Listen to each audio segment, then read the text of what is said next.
नमस्कार मित्रों, आज के इस वीडियो में आपका स्वागत है। आज हम जिस विषय पर चर्चा करने वाले हैं वो विषय है सैटेलाइट से संबंधित। आपने देखा होगा कि जितनी भी सैटेलाइट लॉन्च साइट होती है, चाहे वो किसी भी कंट्री की हो, वो किसी भी जो तट पर बनाई जाती है, इसके पीछे क्या लॉजिक होगा, चलिए इसी के बारे में हम जानते हैं। तो सबसे पहले इसके पीछे लॉजिक ये है कि आपने देखा होगा जितने भी पूरे वर्ल्ड में जो उपग्रह की लॉन्चिंग साइट होती है वो तट पर बनाई जाती है। जैसे भारत का श्रीहरिकोटा वो भी तटों पर है, चाहे जापान का वो भी तटों पर है, और चाहे वो अमेरिका हो, चाहे वो ब्राज़ील का जो अमेरिका का, दक्षिण अमेरिका का जो पेरू में है, वो सब भी तट पर बनाए गए हैं, यानी कोस्ट पर बनाए गए हैं।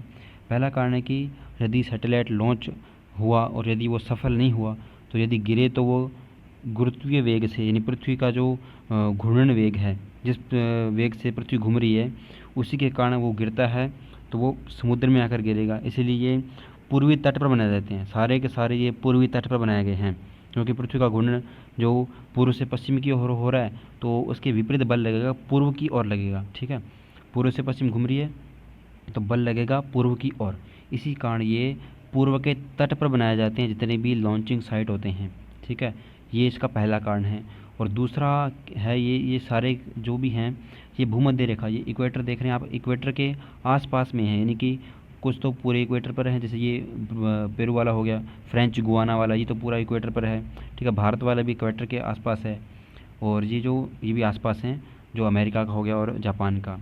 ठीक है, क्योंकि इक्वेटर पर स्थित होने के कारण इन पर जो गुरुत्वीय त्वरण लगता है, पृथ्वी का एक बल होता है गुरुत्वाकर्षण के कारण गुरुत्वीय त्वरण लगता है, वो भूमध्य रेखा पर बहुत कम होता है, क्योंकि ध्रुवों पर उसका मान बहुत अधिक होता है।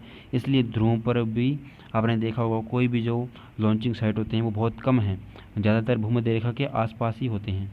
तो पहला कारण है कि यदि गिर जाए, यानी पृथ्वी के घूर्णन के कारण असफल होता है, तो वो समुद्र में गिरेगा। दूसरा कारण कि भूमध्य रेखा पर इनका जो गुरुत्वीय त्वरण का जो है वो बहुत कम लगता है, और जिसके कारण उनकी ईंधन की खपत की बचत होती है, और सैटेलाइट आसानी से कम खर्चे में वहाँ पर पहुँचा जा सकता है अंतरिक्ष में।